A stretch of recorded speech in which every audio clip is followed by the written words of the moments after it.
اعوذ باللہ من الشیطان الرجیم بسم اللہ الرحمن الرحیم رب اشرح لی صدری ویسر لی امری واحلل عقدۃ من لسانی یفقہوا قولی رب زدنی علما۔ ایک حدیث پیش کر رہا ہوں جو حضرت عبداللہ بن عباس رضی اللہ عنہ نے روایت کی ہے۔ ترجمہ پیش کرتا ہوں، اگر کسی کو کچھ شک گزرے تو متن دیکھ سکتا ہے۔ حضرت عبداللہ بن عباس رضی اللہ عنہما فرماتے ہیں کہ رسول اللہ صلی اللہ علیہ وسلم ایک ایسے آدمی کے پاس سے گزرے جو بکری کو گرا کر اس کے چہرے پر اپنا پیر رکھے ہوئے چھری کو تیز کر رہا ہے اور بکری اس کی اس عمل کو دیکھ رہی ہے۔ تو نبی صلی اللہ علیہ وسلم نے فرمایا، کیا یہ بکری ذبح کرنے سے پہلے مر نہ جائے گی؟ کیا تم اس کو دوہری موت دینا چاہتے ہو؟ اور ایک دوسری روایت کے الفاظ یہ ہیں، کیا تم اس کو بار بار موت دینی چاہتے ہو؟ اس کو لٹانے سے پہلے تم نے اپنی چھری کیوں نہیں تیز کری؟ دوسری حدیث بھی ہے اسی ضمن میں، جس طرح حضرت عبداللہ بن عمر رضی اللہ عنہ نے روایت کیا ہے۔ حضرت عبداللہ بن عمر رضی اللہ عنہ کہتے ہیں کہ نبی صلی اللہ علیہ وسلم نے جانور کو تیز چھری سے ذبح کرنے کا حکم دیا ہے۔ اس بات کا بھی حکم دیا ہے کہ دوسرے جانوروں کے سامنے جانور ذبح نہ کیا جائے۔ نیز آپ نے یہ بھی فرمایا کہ جب تم میں سے کوئی جانور کو ذبح کرے تو جلدی سے اس کا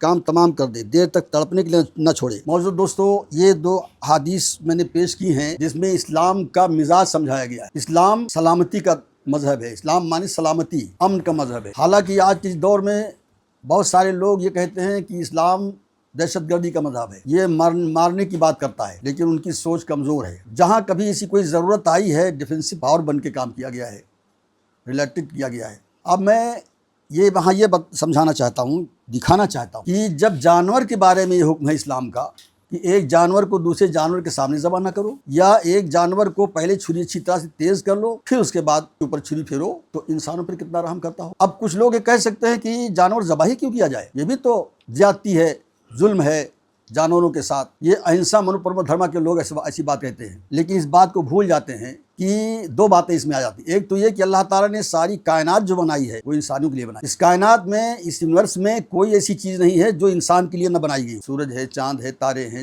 دریا ہے، پہاڑ ہے، جنگل ہیں، جانور ہیں، یہ سب انسان کے لیے اللہ تعالیٰ نے بنائی۔ انہیں استعمال کرو، لیکن جیسا اس نے جو اصول ضابطہ بنا ویسے استعمال کرو۔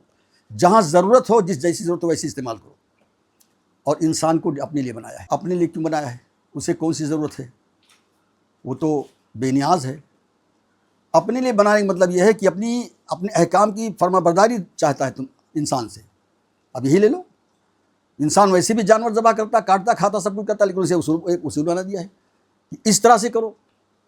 یہ فرما برداری تم نے کی، گویا اس کے لیے تم نے کیا، تم اس کے ہوئے۔ جتنے کام تمہیں دنیا میں کرنے ہیں، یہاں تک کہ خود اس کی عبادت، نماز کا پڑھنا، اس کی مرضی کے مطابق پڑھو، اپنی مرضی کے مطابق نہیں۔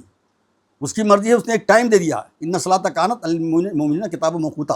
نماز مومنوں پر وقت کی پابندی کے ساتھ فرض ہے۔ اب جب تم چاہے جب پڑھتے ہو تو پھر وہ عبادت نہیں ہوتی، وہ اپنی مرضی سے کرو۔ تو یہ ہے وہ چیز کہ انسان کو اللہ تعالیٰ نے اپنے لیے بلایا ہے۔ بہت ساری باتیں ہیں، لیکن یہاں اس کا موقع نہیں ہے کہ بہت زیادہ اس کی تفصیل دی جائے۔ اسلام سلامتی کا مذہب ہے، امن کا مذہب ہے۔ اب بھول جاتے ہیں وہ لوگ جو کہتے ہیں ذبح ہی کیوں کیا جائے، جیو ہتیا ہوتی ہے۔ تو میرے بھائی، جیو کہاں نہیں ہے؟ یہ سبزی جو کھاتے ہو اس میں جیو نہیں ہے۔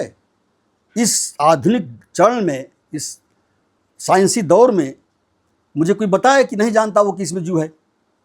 ہر کھانے والا جانتا ہے کہ جیو ہے اس میں۔ ساگ کے پتے میں جیو ہے۔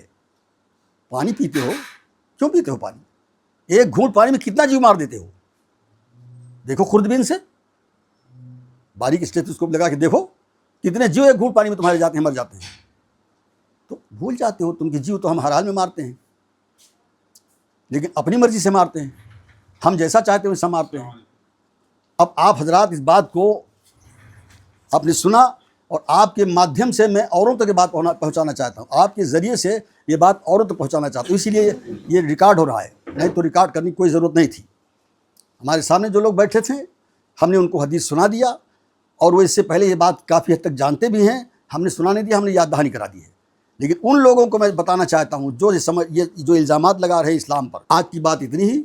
اللہ تعالیٰ سے دعا ہے کہ پروردگار عالم میری اس کوشش کو، جو اللہ آپ کا علم میں نے لوگوں تک پہنچایا، اسے قبول فرمائے، اور ہم سبھی لوگوں پر اسے عمل کروا لیں۔